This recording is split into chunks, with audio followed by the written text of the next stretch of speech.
8h mais 8 minutos, estamos recebendo aqui em nossos estúdios, conversando conosco, o deputado Renato Amari, deputado federal pelo PSDB.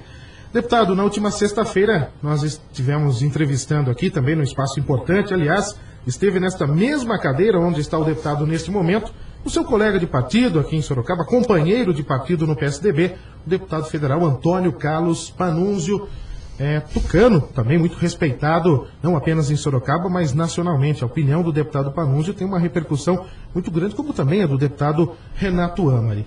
E eu fiz um questionamento ao deputado Panunzio sobre as questões envolvendo o PSDB aqui em Sorocaba. Nós já conversamos sobre isso, o deputado já destacou desta falta, talvez, de comunicação. O partido não se comunica com o deputado Renato Amari. Nós estivemos aqui, recebemos aqui em nossos estúdios a presença do Luiz Leite.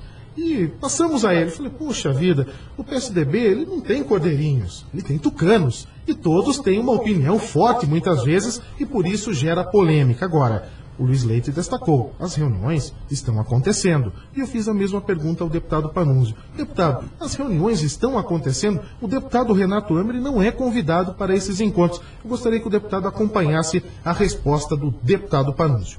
O PSDB se reúne todos os meses. Eu e todos os filiados recebemos o convite. Não se faz via e-mail, não se faz convite mandado fazer com artistas gráficos ou coisas desse tipo, como antigamente se fazia. Então todo mundo que tem interesse em debater o partido, em debater as relações do partido com o poder aqui em Sorocaba, em debater a conjuntura nacional, tem ido às reuniões mensais do PSDB. Eu tenho ido a quase todas, nem todas porque nem sempre eu estou aqui. Da mesma forma que eu recebo esses convites, os demais deputados, todos os vereadores e os filiados que hoje, graças a Deus, conseguimos, depois de promover um processo de enxugamento do partido. Não adiantava o partido ter 3.000 filiados que ninguém sabia quem era, que pessoas que apareceram em processos de disputa interna deram seu nome para constar como filiado, mas ninguém conhecia. Hoje o partido tem 500 e poucos filiados, com endereço, telefone, e-mail conhecido, todos recebem as comunicações. Algumas pessoas querem ter um tratamento diferenciado, não aceitam um nivelamento no tratamento. Hoje todos somos iguais, tenhamos mandato ou não tenhamos mandato. Perante o partido somos militantes e algumas pessoas não se conformam com isso. E por isso talvez não comparecem às reuniões e ficam alardeando que o partido faz discriminação. O partido não faz. Eventualmente, discriminação tenha sido feita, mais do que discriminação, no último processo eleitoral municipal. Eu quero lembrar que o deputado Renato Amari veio a público, em programa, em horário eleitoral oficial do Partido dos Trabalhadores, declarar apoio dele ao candidato do Partido dos Trabalhadores. Isso não tem necessidade de provar a ninguém. Quem estava aqui em Sorocaba e assistia os programas eleitorais pôde constatar. Agora, a partir daí, evidentemente que ficou um constrangimento da parte deles de ir lá se apresentar, não é a mim não, a se apresentar ao prefeito Vitor Lippe, que foi quem, de certa forma, foi empurrado de lado pelo deputado Renato Amari, numa tentativa, não se conformando com a decisão da maioria partidária que o candidato deveria ser Vitor Lippe. E por que deveria ser o candidato Vitor Lippe? Ele era o prefeito em exercício, a legislação atual dá o direito à reeleição e ele tinha mais de 80% de aprovação, conforme ficou, inclusive, demonstrado depois no processo eleitoral. Agora, troco do que o então deputado Renato Amari entendia que não, o Vitor Lippe não deveria continuar e a prefeitura deveria voltar às mãos dele. A partir daí, talvez tenha ficado esse constrangimento. Agora, isso aí, se ele quiser resolver, ele que venha a público, manifeste todos esses fatos que ele errou redondamente e vá se justificar ou se desculpar com o prefeito Vitor Lippe e com o vice-prefeito Zé Ailton, que foram as pessoas que não tiveram o apoio, muito pelo contrário, tiveram a crítica do deputado Renato Amari. Tá aí, as palavras do deputado Antônio Carlos Panunzio, que eu repito, esteve participando ao vivo conosco na última sexta-feira aqui do Jornal da Cruzeiro. Deputado Renato Amari, o senhor pretende pedir desculpas ao prefeito Vitor Lippe pelo que aconteceu nas últimas eleições? São várias coisas, né, que acontecem na vida da gente, que a gente tem que ter muito equilíbrio para poder responder, para não criar nenhum tipo de polêmica. Foi falada tanta coisa pelo deputado aí inclusive coisas que aconteceram 1 ano e meio atrás, que não correspondem à realidade, principalmente nessa história de eu apoiar o PT. Eu não apoiei o PT em nenhum momento, eu simplesmente não apoiei o hoje prefeito Vitor Lippe. E hoje a cidade percebe por que eu não apoiei. Principalmente pela equipe que ele montou e o que aconteceu nessa cidade no ano passado, com esses movimentos até de policiais envolvimento de policiais, prisões que aconteceram, enfim, tudo que aconteceu. Eu fui prefeito 8 anos. Eu fui o único prefeito de 8 anos antes do Vitor. O Vitor agora completa seus 8. E eu conheço bem até as pessoas, até pelos olhos a gente conhece as pessoas. E eu percebia que a movimentação no PSDB era uma movimentação complicada para a cidade em termos de futuro, naquele determinado momento. Então eu resolvi não apoiar. E foi o que eu fiz. E mandei essas fitas para a imprensa, não mandei para a televisão essas fitas só, mandei para a imprensa também.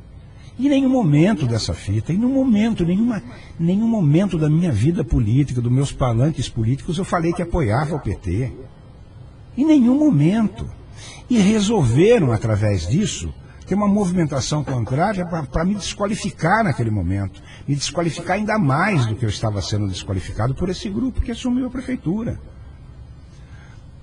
Trouxeram para este grupo pessoas que bateram no PSDB o tempo inteiro. Eu não tenho nada contra essas pessoas, contra esses outros políticos. Partidos políticos e pessoas que participam da política, inclusive com mandato participavam, dando apoio ao PSDB. Um PSDB que foi construído com uma bandeira, a bandeira da mudança. E por isso fui eleito, e por isso fui reeleito. E por isso tive participação efetiva na eleição do Vitor na primeira eleição. Na primeira eleição dele. Por isso. Então, existe uma história política em Sorocaba que vai ser lida pelos nossos filhos e nossos netos, onde essa história tem que ser muito bem escrita. E ainda insiste, quer dizer, essa história de querer me carimbar como o cara que apoiou o PT, que não é verdadeira, repito, foi até Brasília. Numa tentativa de me expulsar de um partido que eu praticamente construí em Sorocaba, junto com a deputada Maria Lúcia Amari, na época. E junto com um grupo de pessoas idealistas, uma política nova, uma política limpa, uma política da sinceridade, política que me causou danos isso aí. Me causou danos, claro, de eu ser sincero, de eu falar o que eu penso, de eu falar o que eu sinto, de agir, algumas vezes até de uma forma diferenciada daquela conversa tranquila, pacata. Algumas vezes tive que ser duro. Senão a gente não reconstruía a cidade. Senão a gente não iria conseguir o que aconteceu em Sorocaba. Eu não conseguiria tirar Sorocaba daquela mesmice que existia até 1996, com um orçamento ruim, pequeno para uma cidade, que não dava conta de pagar nem salário de empregado, de funcionários, de 160 milhões. Hoje Sorocaba tem 1 bilhão e 100 milhões de receita. Hoje ela consegue construir muito mais, dar muito mais equipamentos públicos, não só na área da saúde e da educação, mas em todas as áreas. Nós podemos nos dar o luxo hoje de fazer quantos parques a gente quer fazer, com recursos que foram construídos com muita luta. E apanhei muito enquanto prefeito daqueles que não se conformavam com o crescimento rápido de Sorocaba, de uma cidade opaca, de uma cidade cinzenta, suja, cheia de buracos, cheia de mato, numa cidade linda como Sorocaba é, com gramas, com avenidas todas reconstruídas. Se chamava de Avenida Carlos Reinaldo Mendes e Avenida São Paulo, uma rua de 7 metros quadrados, cheia de buraco, sem iluminação nenhuma, sem calçada, sem guia, sem sinalização. Avenida coisa nenhuma, era uma rua de 7 metros.